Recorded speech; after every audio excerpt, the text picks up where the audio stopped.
Hi ಎಲ್ರಿಗೂ ನಮಸ್ಕಾರ. Welcome to my blog.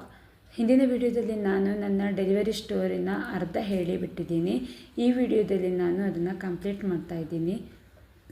ನನಗೆ 12:22ಕ್ಕೆ ಡೆಲಿವರಿ ಆಗುತ್ತೆ. ಡೆಲಿವರಿ ಆದ ನಂತರ ಮಗುವಿನ ಅಬ್ಸರ್ವೇಷನಲ್ಲಿ ಇಡ್ತಾರೆ. ಹಾಗೆ ನಮ್ಮ ಮನೆಯವರಿಗೆ ಹೇಳಿರ್ತಾರೆ ದೊಡ್ಡ ಹಾಸ್ಪಿಟ್ಲಿಗೆ ಅಂದರೆ ಮಣಿಪಾಲಕ್ಕೆ ಕರ್ಕೊಂಡು ಹೋಗಬೇಕು. ಕರ್ಕೊಂಡು ಹೋಗೋ ಸಾಧ್ಯತೆ ಜಾಸ್ತಿನೇ ಇದೆ. ಮನೆಯವ್ರ ಗಂಡಸರನ್ನ ಯಾರನ್ನಾರು ಕರೆಸಿ ಅಂತ ಹೇಳಿರ್ತಾರೆ. ಆವಾಗ ನಮ್ಮ ಮನೆಯವರಿಗೆ ಬರಲಿಕ್ಕೆ ಅಣ್ಣ ಮತ್ತು ತಂಗಿ ಗಂಡ ಎಲ್ಲರೂ ಕೂಡ ಬಂದಿರ್ತಾರೆ, ಹೊರಟಿರ್ತಾರೆ. ಮನೆಯವರಿಗೆ ಫೋನ್ ಮಾಡಿದಾಗ ಅವರಿಷ್ಟು ಜನ ಹೊರಟಿರ್ತಾರೆ. ನಂತರ ನನಗೆ ಗೊತ್ತಿರುವುದಿಲ್ಲ ಅಂದರೆ ನಾನು 12:22ಕ್ಕೆ ನನಗೆ ಡೆಲಿವರಿ ಆದರೆ 2 ಅವರ್ಸ್ ನನಗೆ ಸ್ಟಿಚ್ ಹಾಕಲಿಕ್ಕೆ ಹಾಗೆ ಕೆಲವೊಂದು ಪ್ರೊಸೀಜರ್ ಎಲ್ಲ ಇರುತ್ತೆ ಅಲ್ವಾ, ಅದನ್ನೆಲ್ಲ ಮಾಡಲಿಕ್ಕೆ 2 ಅವರ್ಸ್ ಬೇಕಾಯಿತು. 2 ಅವರ್ಸ್ ನನಗೆ ಅದಕ್ಕೆ ಬೇಕಾಗಿದ್ದಲ್ಲ. ಆ್ಯಕ್ಚುಲಿ ಡಾಕ್ಟರೆಲ್ಲ ಮಗುವಿಗೋಸ್ಕರ ಹೋಗಿರ್ತಾರಲ್ವ, ಮಗುವಿನ ಕರ್ಕೊಂಡು ಹೋಗಿರ್ತಾರಲ್ವ, ಅದಕ್ಕೋಸ್ಕರ. ಆದರೆ ನನಗೆ ಏನು ಸಹ ಹೇಳೋದಿಲ್ಲ. ಮಗುವಿಗೆ ಪ್ರಾಬ್ಲಮ್ ಆಗಿದೆ, ಉಸಿರಾಟ ಸಮಸ್ಯೆ ಆಗಿದೆ, ಏನೂ ನನಗೆ ಹೇಳಿರೋದಿಲ್ಲ. ನಂತರ ನಾನು ಕೇಳಿರೋದು ಅಂದರೆ ಮಗು ಅಳ್ಳಿಲ್ಲ ಅಲ್ವ ಅಂತ ಕೇಳಿದಾಗ ನರ್ಸ್ ಹೇಳಿದರು, ಇಲ್ಲ ಮಗು ಹತ್ತಿದೆ, ನಿಮಗೆ ಗೊತ್ತಾಗಿಲ್ಲ ಅಷ್ಟೇ ಅಂತ ಹೇಳಿ ನನ್ನ ಹತ್ರ ಸುಳ್ಳು ಹೇಳಿದರು. ಅಂದರೆ ನನಗೇನು ಸಮಸ್ಯೆ ಆಗಬಾರ್ದು ಅಂತ ಹೇಳಿ ನರ್ಸ್ ನನ್ನ ಹತ್ರ ಸುಳ್ಳು ಹೇಳಿದರು. ಆಮೇಲೆ ಡಾಕ್ಟರ್ ಬಂದಾಗಲೂ ಸಹಿತ ಅಲ್ಲಿ ಹೋದಾಗ ನನಗೆ ಮಗು ಒಂದು ಸಲ ಹತ್ತಿದ್ದು ಸೌಂಡ್ ಕೇಳಿತ್ತು. ನಾನು ನಂತರ ಡಾಕ್ಟ್ರನ್ನ ಕೇಳಿದಾಗ ಡಾಕ್ಟರ್ ಹೇಳಿದರು, ಇಲ್ಲ ಮಗಳು ಆರಾಮಾಗಿದ್ದಾಳೆ, ಹೆಣ್ಣು ಪಾಪು ಅಂತ ಹೇಳಿದಾಗ ನನಗೆ ತುಂಬಾ ಖುಷಿಯಾಯಿತು. ಆದರೂ ಏನೋ ಒಂದು ರೀತಿ ಭಯ ಇತ್ತು ನನಗೆ. ಯಾಕೆ ಡಾಕ್ಟರ್ ಹೋದವರು ಇವಾಗ ಬಂದರು, ಇಷ್ಟೊಂದು ಲೇಟಾಯಿತು ಅಂತ ಹೇಳಿ ನನಗೆ ಒಂದು ರೀತಿ ಕಸಿವಿಸಿ ಇತ್ತು. ಆದರೂ ನಾನು ಸುಮ್ಮನಾದೆ. ನಂತರ 2 ಅವರ್ಸ್ ಬಿಟ್ಟು ನನ್ನನ್ನು ಕರ್ಕೊಂಡು ಹೋದರು. ಆದರೆ ಮನೆಯವರಿಗೆ ಏನು ಹೇಳಿದರು ಅಂತ ಹೇಳಿದರೆ, ಮಕ್ಕಳ ಡಾಕ್ಟ್ರನ್ನ ತಕ್ಷಣ ಕರೆಸ್ತಾರೆ. ಮಕ್ಕಳ ಡಾಕ್ಟ್ರ್ ಬಂದವರು ಹೇಳ್ತಾರೆ, ಇವಾಗ ಪರವಾಗಿಲ್ಲ, ಅವರೇನು ಸ್ವಲ್ಪ ಮಗು ಅಳ್ಳಿಕ್ಕೆ ಏನೆಲ್ಲ ಮಾಡಬೇಕಾಗಿತ್ತು ಅದನ್ನೆಲ್ಲ ಮಾಡಿ ಮಗು ಅಳುವಾಗೆ ಮಾಡಿದರು.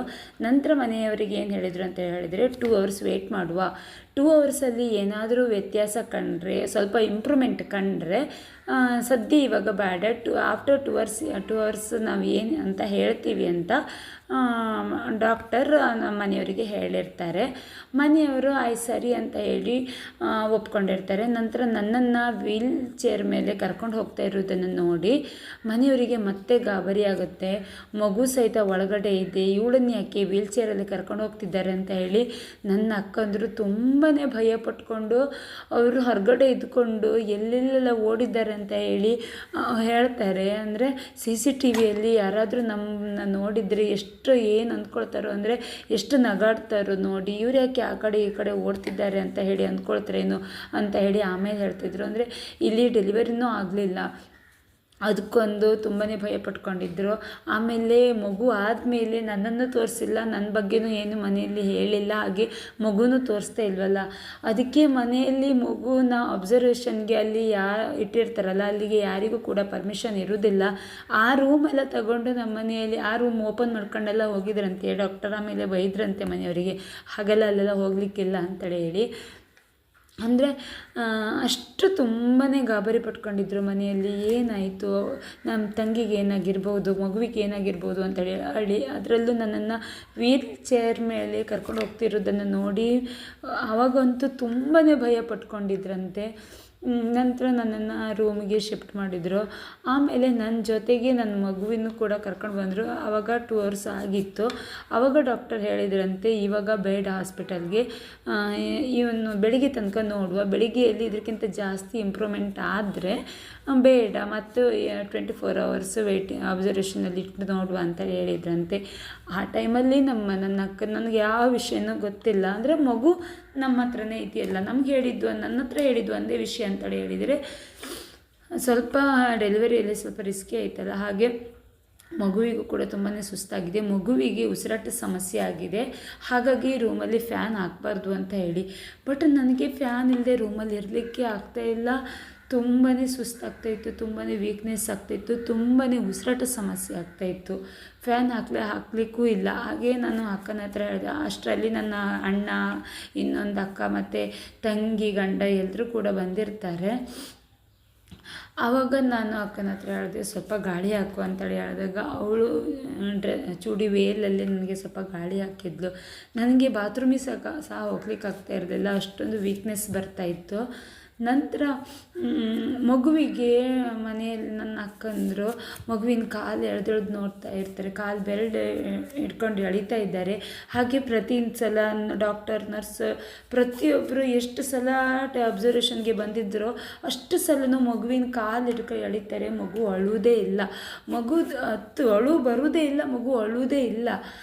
ಆವಾಗ ನಾನು ಮತ್ತೆ ಕೇಳಿದೆ, ಯಾಕೆ ಮಗು ಅಳ್ತಾ ಇಲ್ಲ, ಮಗು ಮರಬೇಕಿತ್ತಲ್ಲ, ಯಾಕೆ ಅಳ್ತಾ ಇಲ್ಲ ಅಂತ ಕೇಳಿದಾಗ ಹೇಳಿದ್ದು ಒಂದು ಡಾಕ್ಟರ್ ಹಾಗೆ ನಮ್ಮ ಮನೆಯಲ್ಲಿ ಎಲ್ಲರೂ ಹೇಳ್ತಾ ಇರೋದು ಒಂದೇ, ಮಗುವಿಗೆ ಸುಸ್ತಾಯ್ತಲ್ಲ ಅದಕ್ಕೋಸ್ಕರ ಸ್ವಲ್ಪ ಅಳ್ತಾ ಇಲ್ಲ ಈಗ ಅಷ್ಟೇ, ಅದರಲ್ಲಿ ಗಾಬರಿ ಪಟ್ಕೊಳ್ಳೋಂಥದ್ದು ಎಂತ ಇಲ್ಲ, ಆಮೇಲೆಲ್ಲ ಸರಿಯಾಗುತ್ತೆ ಅಂತ ಹೇಳಿದ್ರು. ನಾನು ಇರ್ಬೋದು ಅಂತೇಳಿ ಹೇಳಿ ನಾನು ಸುಮ್ಮನೆ ಇದ್ದೆ. ಆದರೆ ಇದಕ್ಕಿಂತ ಮುಂಚೆ ಏನಾಯ್ತು ಅಂತೇಳಿ ಹೇಳಿದರೆ, ನನಗೆ ಯಾವ ಸಮಸ್ಯೆನೂ ಮಗುವಿನ ಬಗ್ಗೆ ಯಾವ ಸಮಸ್ಯೆನೂ ಹೇಳ್ತಾ ಇರಲಿಲ್ಲ. ಆಮೇಲೆ ಫೋನಲ್ಲಿ ಮನೆಯವರು ಬಂದ್ಕೊಂಡು ಅಣ್ಣೆಲ್ಲ ಬಂದ್ಕೊಂಡು ಅಕ್ಕನಿಗೆ ಕಾಲ್ ಮಾಡ್ತಾರೆ, ಯಾವ ರೂಮಲ್ಲಿ ಇದ್ದೀರಾ ಅಂತ ಹೇಳಿದಾಗ ಅಕ್ಕ ನಾವು ಯಾವ ರೂಮಲ್ಲಿ ಇದ್ದಿದ್ವಿ ಆ ನಂಬರನ್ನು ಹೇಳ್ತಿರ್ಬೇಕಾದ್ರೆ ನಾನು ಕೇಳಿಸ್ಕೊಂಡೆ. ಆವಾಗ ನಾನು ಏನು ವಿಷಯ, ಯಾರು ಫೋನ್ ಮಾಡಿರೋದು ಇಷ್ಟೊತ್ತಲ್ಲಿ ಅಂತ ಹೇಳಿದಾಗ ಮನೆಯಲ್ಲಿ ನಿಜ ವಿಷಯನೇ ಹೇಳ್ತಾರೆ. ನಾನು ಗಟ್ಟಿಯಾಗಿ ಕೂಗಿದ್ದೆ, ತುಂಬಾ ಅತ್ತಿದ್ದೆ ನಾನು, ಮಗಳಿಗೆ ಏನಾದರೂ ಸಮಸ್ಯೆ ಇರಬಹುದಾ ಅಂತೇಳಿ ಹೇಳಿ. ಅದು ಅಲ್ಲದೆ ನಾನು ಪ್ರೆಗ್ನೆಂಟ್ ಆಗಿದ್ದು ಅಂತ ಹೇಳಿದರೆ, ನನಗೆ ಮದುವೆ ಆಗಿ 4 ವರ್ಷದ ನಂತರ ನಾನು ಪ್ರೆಗ್ನೆಂಟ್ ಆಗಿರೋದು. ಮಗು ಹುಟ್ಟಬೇಕಿದ್ರೆ ತುಂಬಾ ತಪಸ್ಸು ಮಾಡಿದ್ವಿ ನಾನು ನನ್ನ ಗಂಡ. ಅಂಥದ್ರಲ್ಲಿ ಮಗುವಿಗೆ ಈಗ ಮತ್ತೆ ಸಮಸ್ಯೆ ಅಂತ ಹೇಳಿದಾಗ ಎಂಥ ಪೇರೆಂಟ್ಸಿಗೆ ಆದರೂ ದುಃಖ ಅದು ಹೇಳಲಿಕ್ಕೆ ಆಗೋದಿಲ್ಲ ಅಲ್ವ, ತುಂಬಾ ನೋವಾಗುತ್ತೆ. ಅಷ್ಟು ಕಷ್ಟಪಟ್ಟಿದ್ದೀನಿ ನಾನು. ಕಡೆಗೆ ಈ ರೀತಿ ಹೇಳ್ತಿರ್ಬೇಕಾದ್ರೆ ಮನೆಯಲ್ಲಿ ಮತ್ತು ನರ್ಸ್, ಡಾಕ್ಟರ್ ಎಲ್ಲರೂ ಬಂದು ಮಗುವಿನ ಕಾಲು ಬೆರಳು ಎಳೆದೆಳೆದು ನೋಡ್ತಾಯಿದ್ರು, ಅಂದರೆ ನೋವು ಮಾಡ್ತಾಯಿದ್ರು ಮಗುವಿಗೆ. ಮಗು ಒಂದು ರೀತಿ ಮನಸ್ಸಲ್ಲಿ ನೋವಾಗ್ತಾ ಇರೋದನ್ನು ಮುಖದಲ್ಲಿ ತೋರಿಸ್ತಾ ಇತ್ತು, ಆದರೆ ಅಳಲಿಕ್ಕೆ ಆಗ್ತಾ ಇರಲಿಲ್ಲ, ಮಗು ಅಳುವುದೇ ಇಲ್ಲ. ಇದು ಜಸ್ಟ್ ಒಂದು ಸ್ವಲ್ಪ ಬಾಯಿ ಕಳೆದು ಹಾಗೆ ಮುಚ್ಚುತ್ತಾ ಇದ್ಲು, ಅವಳಿಗೆ ಅಳಲಿಕ್ಕೆ ಆಗ್ತಾ ಇರಲಿಲ್ಲ. ಆವಾಗ ಮನೆಯಲ್ಲಿ ಅಕ್ಕ ಅಂದ್ರಲ್ಲಿ ಏನು ಮಾಡ್ತಿದ್ರು ಅಂದರೆ, ಹೊರಗಡೆ ಹೋಗಿ ಅಳ್ತಾಯಿದ್ರು. ಒಳಗಡೆ ಬರ್ತಿರ್ಬೇಕಾದ್ರೆ ಕಣ್ಣೆಲ್ಲ ದೊಡ್ಡ ಆಗ್ತಿತ್ತು, ಕಣ್ಣೆಲ್ಲ ತುಂಬಾ ಕೆಂಪಾಗ್ತಾಯಿತ್ತು. ಆವಾಗ ನಾನು ಹೇಳ್ತಿದ್ದೆ, ಯಾಕೆ ಇನ್ನೂ ಸಮಸ್ಯೆ ಇದೆ ಅಲ್ವಾ, ನೀವು ನನ್ನಿಂದ ಏನೋ ಮುಚ್ಚಿರ್ತಾ ಇದ್ದೀರಾ, ದೊಡ್ಡ ಸಮಸ್ಯೆ ಏನೋ ಇದೆ, ನೀವು ಹೊರಗಡೆ ಹೋಗಿ ಬರ್ತಿದ್ದೀರಾ ಅಂತ ಹೇಳಿದಾಗ, ಇಲ್ಲ ಮತ್ತೆ ನನ್ನ ಹತ್ರ ಏನೂ ಹೇಳಲೇ ಇಲ್ಲ. ಅಂದರೆ ಡಾಕ್ಟರ್ ತುಂಬ ಸಮಸ್ಯೆ ಇದೆ ಅಂತಲೇ ಹೇಳಿದರು. ಇಲ್ಲ, ಫಸ್ಟ್ ಇಯರ್ 2 hours ಅಬ್ಸರ್ವೇಷನ್ ಹೇಳಿ ಆಮೇಲೆ ಬೆಳಿಗ್ಗೆ ತನಕ ನೋಡು ಅಂತ ಹೇಳಿದರು. ಅದಾದ ನಂತರ 24 hours ಟೈಮ್ ಕೊಟ್ಟರು.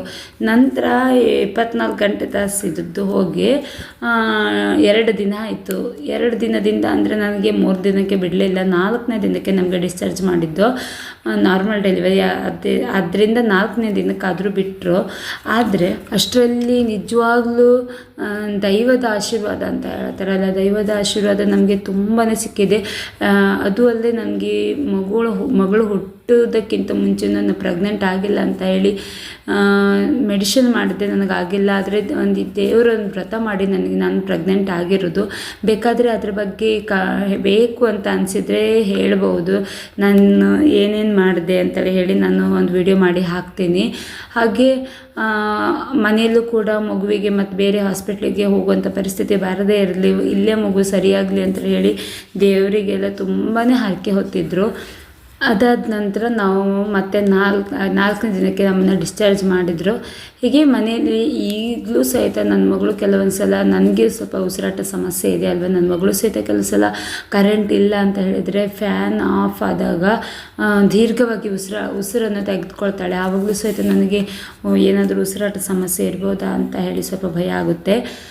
ಇಲ್ಲಿಗೆ ಈ ವಿಡಿಯೋನ ಮುಗಿಸ್ತಾ ಇದ್ದೀನಿ. ಮುಂದಿನ ವಿಡಿಯೋದಲ್ಲಿ ನಾನು 2 ಆಪ್ಷನ್ ನಾನು ಇವಾಗ ಹಾಕ್ತೀನಿ. ಒಂದು, ನಾನು ಪ್ರೆಗ್ನೆಂಟ್ ಆಗಬೇಕಿದ್ರೆ ಯಾವ ದೇವರಿಗೆ ವ್ರತ ಮಾಡಿದೆ, ಎಷ್ಟು ದಿನಗಳ ಕಾಲ ವ್ರತ ಮಾಡಿದೆ, ಅಷ್ಟು ದಿನದ ಒಳಗಡೆ ನಾನು ಪ್ರೆಗ್ನೆಂಟ್ ಆಗಿದ್ದೇನಾ ಅಂತ ಹೇಳಿ ವಿಡಿಯೋ ಮಾಡಬೇಕು ಅಂತ ಅಂದ್ಕೊಂಡಿದ್ದೀನಿ. ಇನ್ನೊಂದು, ಡೆಲಿವರಿ ಆದಮೇಲೆ ತಾಯಿಯಂದರು ಎದುರಿಸುವ ಸಮಸ್ಯೆಗಳೇನು, ಉದಾಹರಣೆಗೆ ಇವಾಗ ನಾರ್ಮಲ್ ಡೆಲಿವರಿ ಆದರೆ ನಂತರ ಮೋಷನ್ ಆಗಲಿಕ್ಕೆ ತುಂಬಾ ಪಡ್ತಾರೆ. ಅಂದರೆ ನಮಗೆ ಇವಾಗ ಹಾಸ್ಪಿಟಲಿಂದ ಮನೆಗೆ ಬರ್ತಿರ್ಬೇಕಾದ್ರೂ ಸಹಿತ ನಾರ್ಮಲಾಗಿ ಮೋಷನ್ ಆಗುತ್ತಾ ಅಂತ ಹೇಳಿ ನೋಡ್ತಾರೆ.